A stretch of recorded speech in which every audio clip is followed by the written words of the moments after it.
LCI midi, ça débat sur le plateau, ça débat sur le sort de l'Ukraine, sur l'avenir de Volodymyr Zelensky, mais également l'avenir de l'Europe. Ça discute également du côté de l'Afrique du Sud. Au sommet du G20, on retrouvera nos envoyés spéciaux. Réunion en ce moment même entre Emmanuel Macron, Merz, le chancelier allemand, et Starmer, le britannique. Du côté du Kremlin, c'est plutôt la joie. Après le plan de paix proposé par Donald Trump, vous allez entendre le chef du Kremlin. Tout lui va, la paix ou la poursuite de la guerre. Il est sûr de son armée. On va l'écouter. Si Kiev ne souhaite pas discuter des propositions du président Trump et refuse de le faire, alors Kiev et les bellicistes européens doivent comprendre que les événements qui se sont déroulés à Kupiansk se répéteront inévitablement dans d'autres zones clés du front. Peut-être pas aussi rapidement que nous le souhaiterions, mais cela se reproduira inévitablement.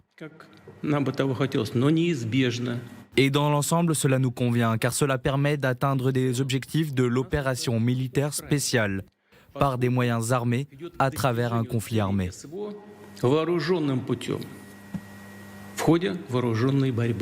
Mais comme je l'ai dit à maintes reprises, nous sommes également prêts à mener des négociations pacifiques et à résoudre les problèmes de manière pacifique. Dans quelques instants, on partira sur le terrain retrouver nos envoyés spéciaux, Gwendoline Debono et Vincent Wartner.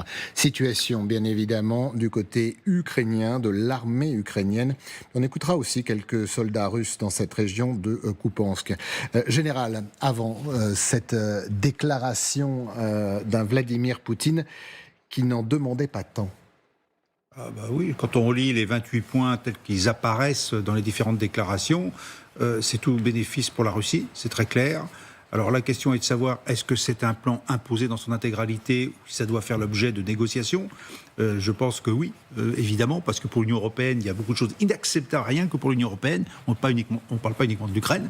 Il y a des choses inacceptables pour l'Ukraine. Et effectivement, c'est la maximalisation.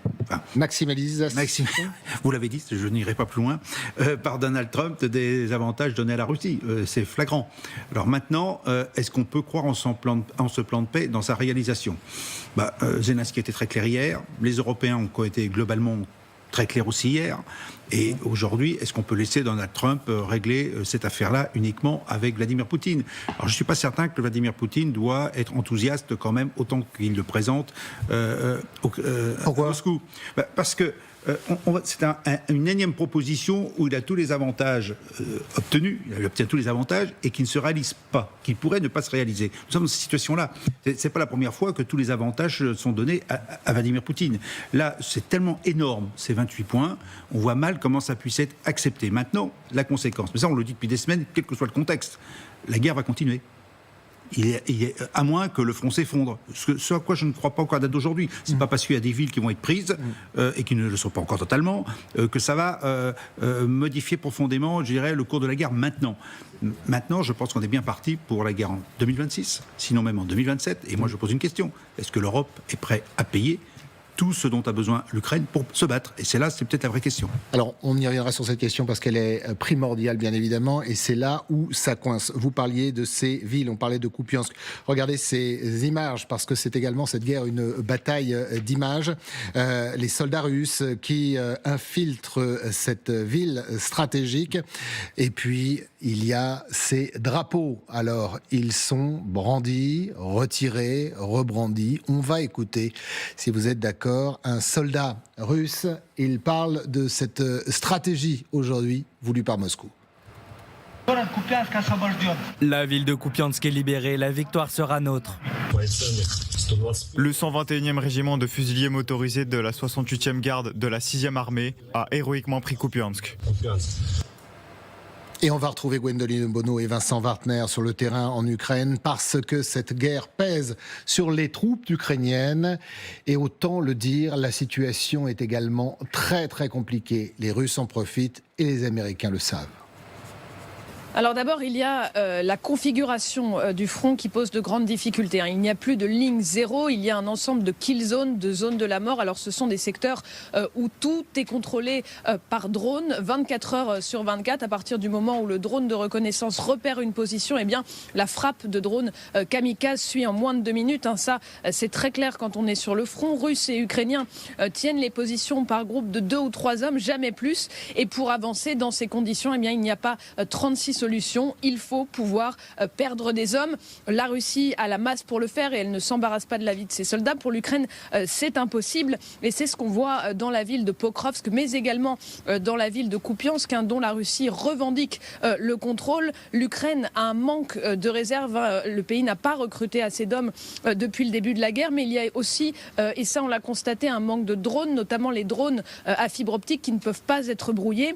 Vous ajoutez à ça des lignes de défense qui sont parfois mal préparés, et ça on l'a vu également sur le front de Zaporijjia, eh bien ça vous donne des fronts qui craquent, et une fois que les Russes passent, me disait un opérateur de drone, eh bien il est extrêmement difficile de les contenir et encore plus difficile de contre-attaquer.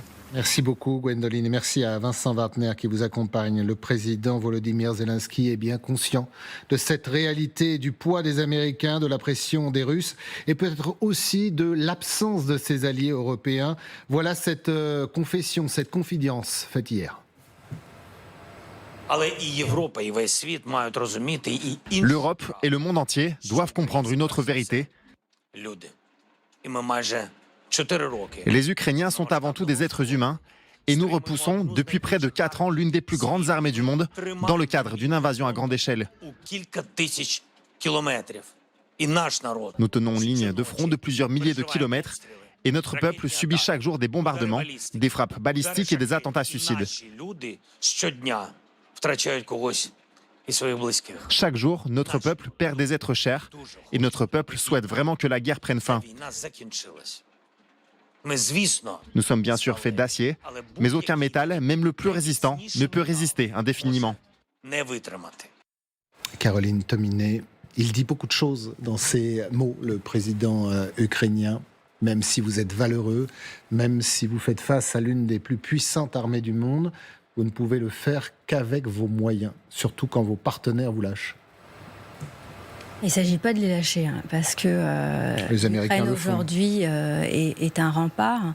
Le problème de l'Europe, c'est qu'il y a une majorité de matériel américain qui a été acheté par les pays européens. Ce matériel américain, il a besoin d'autorisation des Américains pour être utilisé. Et le nœud gordien, il est là. C'est-à-dire qu'on a un gros souci, non pas sur la France, mais sur les autres pays, qui ont acheté en masse du matériel américain et qui sont complètement dépendants. Et aujourd'hui, ce que fait l'Amérique avec les Trumpistes, c'est un hold-up sur l'Ukraine, mais aussi un hold-up sur l'Europe. Si on lâche l'Ukraine aujourd'hui et qu'on n'arrive pas à s'organiser pour produire du matériel européen, français, pour tenir le front en Ukraine, ce que veulent les Russes derrière, c'est des élections rapides avec... 100 jours, hein. Voilà, pour imposer ce plan, qui est une reddition de l'Ukraine, des élections pour prendre l'Ukraine et attaquer en réorganisant évidemment les troupes russes sur d'autres fronts, comme par exemple l'Estonie ou la Moldavie ou encore ailleurs. On a des incursions russes qui se feront. Il faut absolument qu'on en ait conscience. Alors, aujourd'hui... Pardon, je vous coupe, Caroline. Désolé, on vient d'apprendre à l'instant que l'Ukraine... Alors, l'Ukraine, je ne sais pas qui c'est, on a peut-être le temps de vérifier. L'un des proches conseillers de Volodymyr Zelensky dit que direction la Suisse pour commencer de discuter... Avec les Américains. Le décret a été signé par Volodymyr Zelensky. Des discussions vont s'engager en Suisse avec Yermak et d'autres spécialistes du cabinet du président pour voir sur quel point on peut avancer, on peut discuter, on peut négocier. Ça veut donc dire que le plan n'est pas rejeté totalement par les Ukrainiens, contrairement à ce que le Kremlin essaie de faire croire depuis hier. C'est Oumerov qui le dit. Oui, il y a eu vraiment à la tête du Conseil de sécurité de propagande de la part des pro-russes pour dire que l'Ukraine rejetait le plan, disait non à Trump en fait. Et ça, dire non à Trump, Volodymyr Zelensky l'a bien compris dans le bureau ovale, ce n'est pas possible. Poutine le sait aussi, mais Poutine, lui, évidemment, a plus de surface, plus de latitude pour finasser, gagner du temps, parce que il n'est pas du tout évident, même si ce plan a été écrit en russe, on le voit bien même à la traduction en anglais, qu'il convienne totalement à Vladimir Poutine, qui a toujours besoin de la guerre, d'une part pour asseoir son pouvoir, d'autre part pour pouvoir continuer à faire tourner son économie, qui est entièrement tournée vers l'économie de guerre. Alors, ce qui est intéressant, c'est cette discussion. Hier, sur notre plateau, on avait Jean-François Colosimo, historien. Il a parlé de l'Europe. Et comme ça, je vous laisserai bien évidemment la parole. Parce que, de ce que l'on vient d'apprendre, il y aura 3 personnes autour de la table. Les Ukrainiens, les Américains, les Russes. Pas les Européens. Vous parliez d'échecs possibles si on ne se réveillait pas. Écoutez cette analyse hier soir sur notre antenne. L'Europe, sur une affaire pareille, est-ce qu'elle a un consensus? Est-ce que vous pensez que M. Orban ne va pas dire bravo, il faut faire la paix? Est-ce qu'il y a un consensus entre M. Macron et M. Orban? Est-ce que l'Europe a été capable de montrer qu'elle était unie? Alors d'abord, elle-même, elle risque d'imploser au passage. Qu'est-ce qu'on peut faire? Qu'est-ce qu'on peut dire? On peut dire aux États-Unis, très bien, M. Trump, gardez votre plan, parce que c'est nous désormais qui allons armer l'Ukraine, mais on n'en a pas les moyens. Nous sommes coupables historiquement de notre retard. Caroline Doninet, c'est ce que vous disiez, nous sommes coupables. Est-ce qu'on peut encore se réveiller? On est éjecté de la table des négociations. Il faut parler du présent. Derrière, il y a quand même la Chine. La Chine qui est une puissance phénoménale, avec les États-Unis qui mettent le genou à terre devant les Chinois aujourd'hui en négociation. Vous avez des Chinois qui vont financer, qui vont aider à cette guerre en Europe. Il faut qu'on soit inquiet. Ne parlons pas du passé, parlons du présent et du futur. On s'organise, le présent et le futur, on met Caroline, en place on n'y est des pas. solutions. Mais on met en place... On n'a pas le choix aujourd'hui. Non mais où... Alors, Richard, parce que je pense qu'il y a une Au petite moins pour tribune... gagner du temps et présenter l'Ukraine dans de meilleures dispositions pour les négociations. Il y a des solutions. Est-ce qu'on en a encore? C'est la question. Petit réquisitoire peut-être sur la France et sur cette Europe. Sur cette Europe, on n'est pas vraiment d'accord. Sur la France, je vous laisse la parole. Non, d'abord, l'Europe a des cartes. Il faut quand même, puisque pour employer le langage de Trump, l'Europe a des cartes en main. Elle en a vis-à-vis des États-Unis qu'elle doit jouer. Elle est importante. Donald Trump a besoin de l'Europe à plein d'égards, à commencer par les questions économiques, à commencer par la santé des géants de l'Internet américain. Je vous rappelle, c'est pas sans lien avec l'Ukraine qu'il y a un risque de bulle sur l'intelligence artificielle qui pourrait faire cracher le marché boursier. Ce que Donald Trump a impérativement besoin, c'est de relations apaisées avec l'Europe économique. Et ça, c'est une carte qu'il ne faut pas qu'il faut utiliser, qu'il ne faut pas du tout négliger. La deuxième chose, c'est que l'Europe, si elle apporte son soutien à l'Ukraine de manière vraiment tangible, ferme, ça va peser dans la balance. La grande difficulté aujourd'hui, moi j'en vois 2 pour l'Europe, c'est pas tellement la division et c'est pas tellement Orban, comme le disait à l'instant Colosimo. Orban, de toute manière, il est marginalisé. Donc c'est évident que Trump comme Poutine vont essayer de le valoriser, de le mettre en avant. Mais que pèse-t-il, Orban, au sein de l'Union européenne? Il pèse rien. Le vrai souci que je vois, moi, c'est du côté de la France. C'est ici. Parce que, historiquement, à chaque fois qu'il y a eu des moments géopolitiques compliqués où l'Union européenne devait se positionner, il faut que la France soit dans le cockpit. Parce que la France a cette tradition diplomatique, cette tradition d'indépendance, entre guillemets, vis-à-vis des États-Unis, qui peut permettre d'avancer. Aujourd'hui, la France mais vous est dites faible. aussi qu'on n'est pas au rendez-vous, ou alors pas souvent.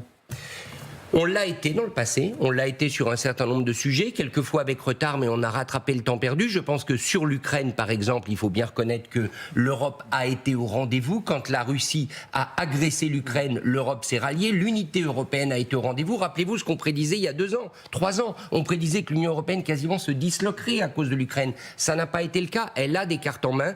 Ce qui m'inquiète, c'est que je ne vois pas dans le cockpit Emmanuel Macron, même s'il les sait, il a fait ses annonces sur les Rafales, et que la France, par son poids, par son histoire, par sa capacité d'entraînement, elle est indispensable. En tout cas, quand Donald Trump hier a décroché son téléphone pour parler à un Européen, il a parlé au chancelier Merz, celui qui réarme son pays avec des armes made in USA. Général, est-ce que ce n'est pas mettre le mouton au milieu des loups que cette réunion que l'on a appris en Suisse entre Zelensky, peut-être Trump et peut-être Poutine, ou en tout cas les émissaires des uns et des autres? Il va être bien seul. Il va être bien seul, mais bon, je pense quand même que l'équipe ukrainienne est quand même suffisamment forte pour discuter. et c'est quand même on parle de la souveraineté de l'Ukraine, donc qu'elle soit déjà mise autour de la table des négociations, c'est déjà un point qui est quand même positif. Maintenant, est-ce que l'Ukraine va être suffisamment forte, effectivement, c'est votre question, pour résister à la pression à la fois américaine et russe?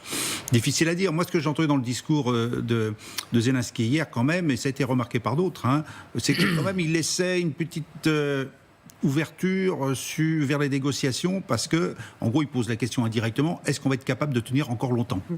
Et il met un peu tout le monde devant ses responsabilités. Pas nous, mais le peuple ukrainien, l'armée ukrainienne, les partis politiques ukrainiens, il y a comme quelques soucis actuellement aussi au niveau politique intérieur. Donc là, il y a quelque chose. Donc je ne suis pas certain qu'il ait toute la liberté d'action. Néanmoins, il est à la table des négociations. Et je pense quand même que ces 28 points dont on a parlé tout à l'heure, on ne l'a pas vu en détail, parce qu'on n'a pas enfin, je n'ai pas vu encore le schéma officiel. On a beaucoup d'éléments, mais il y a des sujets de discussion. Mais, on a les 28 points. Oui, mais ils sont pas très... Il y a des moments, il y a des choses très imprécises quand on les lit. Oui. Voilà. Et si mais il y a par exemple, les garanties apportées aux États-Unis à l'Ukraine pour après, les garanties que la Russie n'attaquerait pas à nouveau, font l'objet d'un autre plan qui est à part. Vous avez vu quand même que les garanties américaines ne dureraient que 10 ans. Oui. On ne sait pas pourquoi 10 ans. On parle également des Ukrainiens. Je voudrais qu'on les écoute parce que nos équipes ce matin ont pu tendre leur micro à ces Ukrainiens sur ce plan de paix américain, sur cette pression mise par Kiev, par Washington. Écoutez-les bien. Ce que je pense des propositions de Trump, il faut accepter certaines conditions pour mettre fin à la guerre, certes, mais je ne suis pas d'accord pour réduire notre armée de moitié. Mais il faut signer cet accord avec ces 28 points, ça oui, parce que nous n'avons pas le choix, nous n'avons tout simplement pas le choix. Il n'y aura aucun accord de paix. Poutine reste campé sur ses positions. Il est parti pour une guerre. Et pour que vous compreniez, leur budget pour toute l'opération militaire spéciale est prévu jusqu'en 2030. Vous pouvez donc imaginer ce qui va se passer dans les années à venir. Ce qui arrive s'annonce plus dur que ce qu'on a déjà vécu. C'est ce qu'a dit Vladimir Poutine. Vous acceptez ce plan de paix, sinon moi je continue la guerre. Ce n'est pas un problème en hommes et en matériel. On entend cette réalité pour les Ukrainiens. C'est-à-dire que cette guerre, elle a duré presque 4 ans, trop bien évidemment, et il va falloir que ça s'arrête. C'est ce que dit aussi, et vous le notiez, général, le président Zelensky. Il y a une volonté que la guerre s'arrête depuis le début. Vous êtes attaqués de toutes parts, dans toutes les familles il y a des morts. Obligatoirement, vous voulez pas qu'on vous abandonne, évidemment, qu'il y ait une aide qui va croissant et que la guerre cesse le plus rapidement possible. Le problème, c'est la réalité. Ce plan, on ne peut pas parler d'accord puisque l'Ukraine n'a pas été consultée, on ne respecte pas sa souveraineté, est un scandale pour l'Ukraine, un scandale pour l'Europe. C'est une vraie... mise à nu, évidemment, de l'Ukraine, de ses biens, mais aussi de ses populations. Dans l'accord, on ne parle évidemment pas des populations déplacées, on ne parle évidemment pas des enfants déportés et des adultes qui ont été déportés. Si, Xavier ? Si, il y a un point qui spécifie que tous ceux qui ont été déportés rentreraient chez eux. Mais en revanche, à l'inverse, il y a une amnistie totale pour tous les crimes de guerre, pour compenser. Mais c'est prévu dans un dépôt. Mais là aussi, c'est une façon pour Donald Trump de fouler du pied le droit international. C'est-à-dire que la haine n'existe pas. Tous les criminels de guerre, à commencer par Vladimir Poutine, passeront au travers. Boutcha, par exemple, mais on pourrait en citer... des kilomètres. Et là, il y a là-dessus, sur ce point en particulier, incontestablement, l'Europe ne peut pas l'accepter.